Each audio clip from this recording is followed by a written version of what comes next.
Fala, professores, tudo bem? Como é que vocês estão? Aqui é o supervisor André. Paz do Senhor Jesus, aqui é o pastor João Mateus. Então tá começando agora mais um suporte em vídeo, aulas aqui sobre o nosso GC. E a aula de hoje é sobre a sutileza da imoralidade sexual. A sutileza da imoralidade sexual é um tema bem quente, bem difícil de falar. Muitas pessoas meio que se escandalizam, não estão prontas aí, querem discutir sobre isso. E eu queria ler o texto básico, pedir pro João Mateus ler pra gente 1 Coríntios 6,18, pode ler pra gente? Vou agora. Fugir da prostituição. Todo pecado que o homem comete é fora do corpo, mas o que se prostitui peca contra o seu próprio corpo. Que forte. Exatamente. E já começo dizendo que a palavra prostituição aqui no grego significa porneia. A gente vai ver isso mais na frente da lição, mas eu já queria adiantar para vocês entenderem por que esse texto está aqui, E essa palavra porneia, ela substitui todos os tipos de imoralidades sexuais, Como, por exemplo, até daí a palavra porneia, não sei se vocês sabem, vem a palavra pornografia. Já percebeu que a palavra é meio similar? Pornografia, porneia, Então, prostituição, adultério, fornicação, a própria pornografia, homossexualidade, todos os tipos de sexo que é ilícito está dentro dessa palavra porneia, Então a gente vai seguindo, falando sobre isso aqui, E a gente vai tratar sobre essas coisas hoje, E o primeiro tópico, a gente está falando sobre a revolução sexual, A revolução sexual ela aconteceu, no século XX para o século XXI, junto com essas revoluções que aconteceram aí da industrial e tal. E é interessante que marcou um tempo de liberação sexual. Você pode pesquisar que a criação dos anticoncepcionais dos preservativos, por exemplo, e várias coisas que aconteceram nesse século, no século XX para o século XXI, marcaram esse tempo de liberação, onde as pessoas começaram a ter acesso a conteúdos pornográficos, até acesso a sexo ilícito e explícito na internet, e isso gerou um aceleramento da sexualidade muito grande, muito cedo em muitos jovens, não, João Mateus? Muitas pessoas com 11, com 10 anos de idade, hoje já tem acesso, até mesmo antes, 7 anos de idade, tem acesso à pornografia. Isso estimula muito rápido a imoralidade sexual, a fazer várias práticas ilícitas, e esse avanço da sexualidade, ele entrou muito sutil dentro da igreja também. Então isso veio como que uma enxurrada para dentro da igreja, Mas, à luz da Bíblia, a gente tem uma visão de sexualidade, que é uma visão correta, uma visão plena das Escrituras, E no tópico 1, a gente vai falar primeiro o que é uma sexualidade bíblica, para depois tratar o que não é uma sexualidade bíblica, Então, no tópico 1, a sexualidade à luz da Bíblia, a sexualidade e o prazer sexual foram criados por Deus. Então a gente já aprende, desde o Gênesis, desde os textos antigos, que Deus, ele criou a sexualidade, ele deu a sexualidade como um dom pra gente, como um presente pra gente.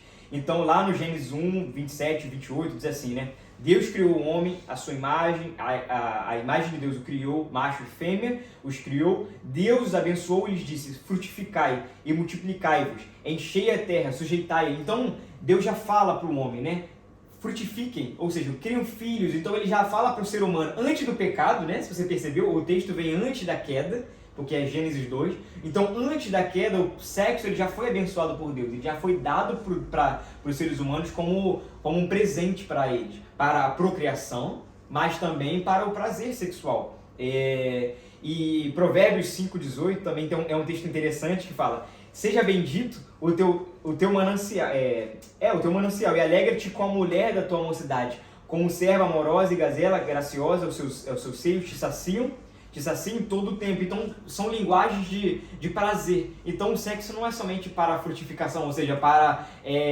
você frutificar, ter filhos, procriação, mas também para o prazer, que é algo que a gente não vê as pessoas falando por aí, ou não vê batendo nessa tecla. O sexo ele só é algo mundano. Não, o sexo não é sujo. O sexo foi feito para o prazer do casal e para o matrimônio, para o casamento. O sexo ele é visto na luz das Escrituras para o casamento, dentro da aliança familiar. Você quer falar mais alguma coisa a respeito disso? Então, eu tinha essa dúvida. Então, o sexo, ele não é errado. O sexo não é errado. O sexo Sim. é errado. Não é errado.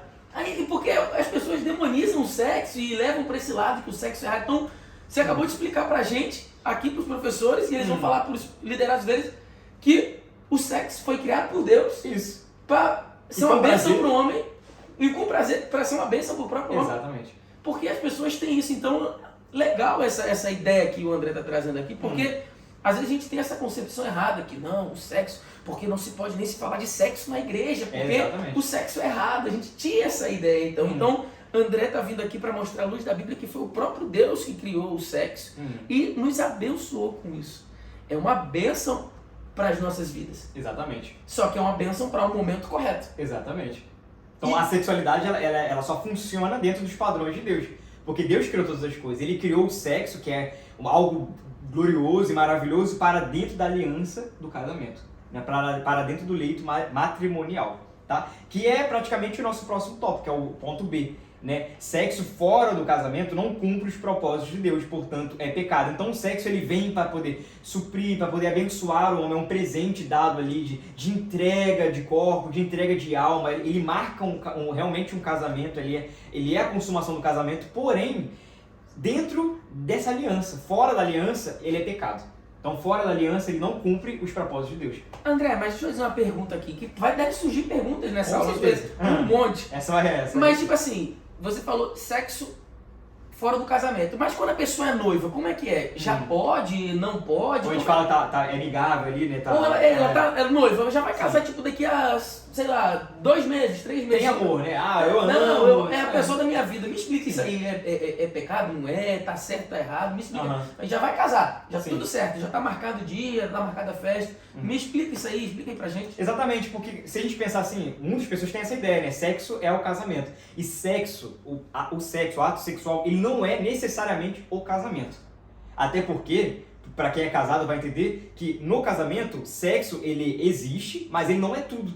Então, não é também. Então, as pessoas podem pensar isso. Então, que é até um meme engraçado, eu vou trazer aqui, né? Que tem um cara que fala sobre a igreja do século 2050. Ele fala assim, 2050. Não, eu me sinto casado porque eu faço sexo com o meu namorado, então eu sou casado. Não, tá errado, porque o sexo, ele precisa de uma aliança matrimonial. Então, o casamento, ele é uma aliança matrimonial diante de Deus e diante dos homens também, seguindo os padrões da sociedade como a gente vê hoje. Então não é simplesmente fazer relações sexuais, porque eu posso ter relações sexuais aqui e com outra pessoa, mas é uma fidelidade de aliança, e essa aliança nós chamamos de casamento. Casamento no papel mesmo e casamento também diante de Deus, né? Com a aliança da pessoa da sua vida.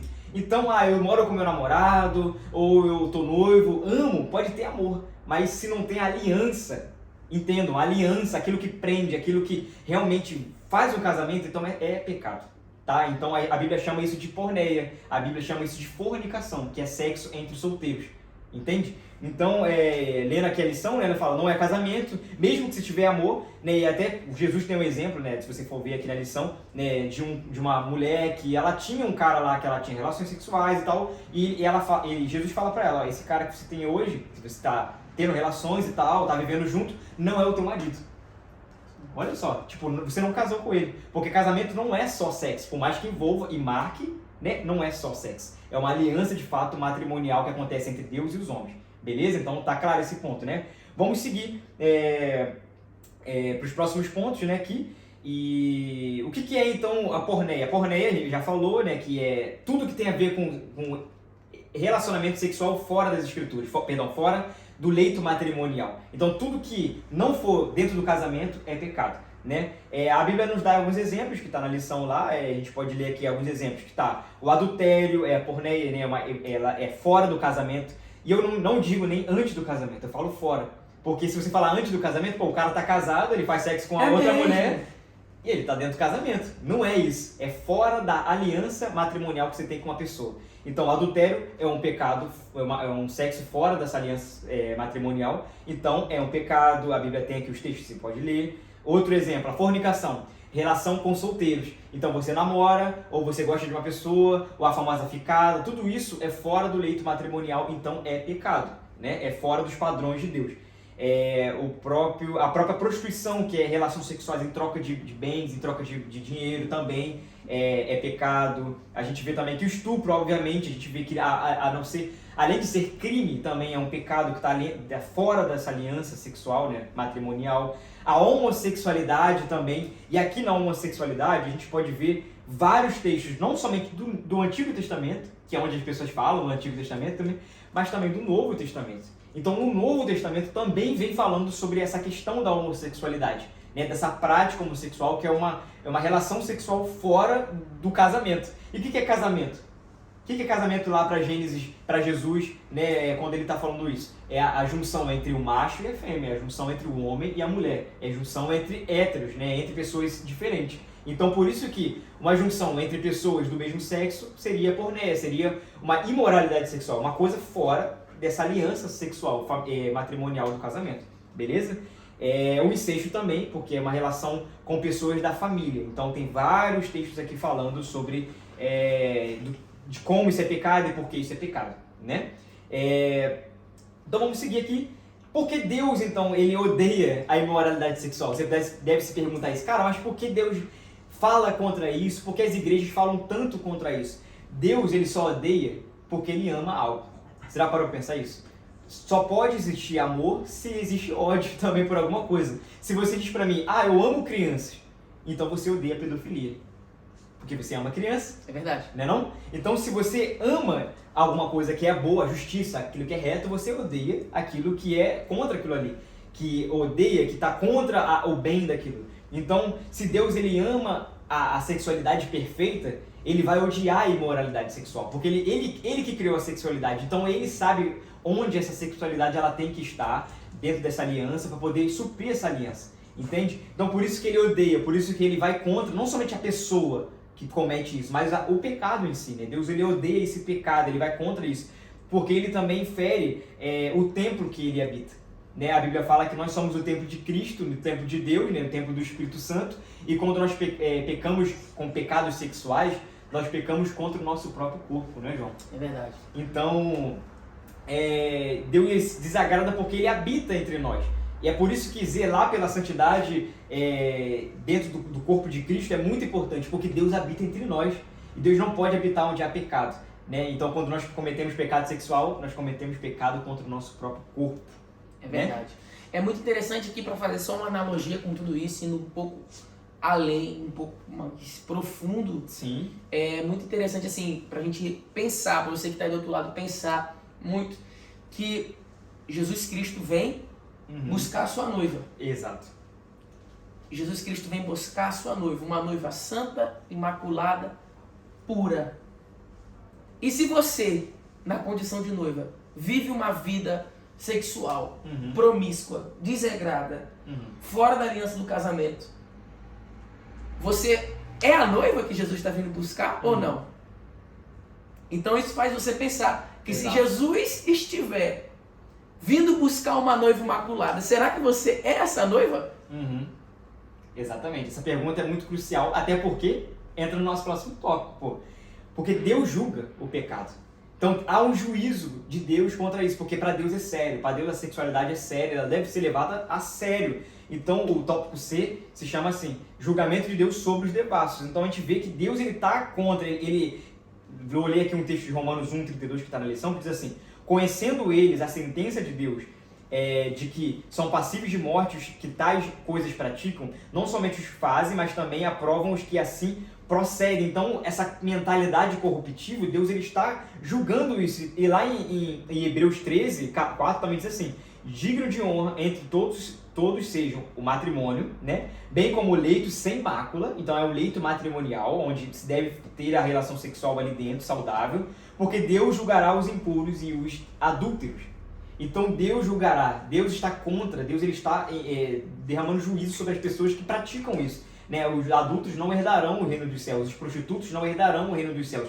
Então há um juízo sobre isso também. Deus ele desaprova essas práticas, né? Não é algo comum que Deus passa, que Deus tolere, igual tem em muitas igrejas. Não, Deus não tolera o pecado, não todos os pecados, mas esse também ele não tolera, né? Mas mesmo assim, existe uma esperança para aqueles que são imorais, para aqueles que estão vivendo na prática do pecado, aqueles que estão vivendo em pecado. Na Bíblia fala que não há pecado que Deus não possa perdoar. Então, por mais que seja algo muito elevado, nas igrejas bate muito nessa tecla, e outras igrejas não, né? o pecado sexual, ele é como os outros pecados, ele também tem perdão. Né? Não há nenhum pecado que o sangue de Cristo não possa suprir, não possa perdoar. Então, se você confessa o seu pecado e se você deixa, você alcança a misericórdia. Então, há uma solução para esse pecado, né? Há uma propiciação, uma justificação quando você se arrepende do seu pecado e pede perdão ao Senhor, né? Há esperança ainda para isso. A gente vê aí a história de Davi, né? Do rei Davi, que quando você olha para o rei Davi, você não vê o pecado dele, né? Você vê o arrependimento, você vê que ele era um homem segundo o coração de Deus, que ele escrevia salmos. Então o arrependimento de Davi foi tão grande, tão profundo e tão escandaloso que cobriu o pecado dele. Entende? Então há sim solução para o pecado sexual, há sim poder de Deus para nós, para poder resistirmos, de graça de Deus, favor de Deus, capacidade de Deus para poder resistir e vencer os pecados sexuais. E aqui a gente vai dar algumas ferramentas, né? Você pode dar essas ferramentas para o seu grupo seu GC. Essas ferramentas são, a gente está vendo aqui, como evitar o pecado, a imoralidade sexual? Fugindo, né? Então, o pecado sexual você não combate ele lutando contra ele, você combate fugindo.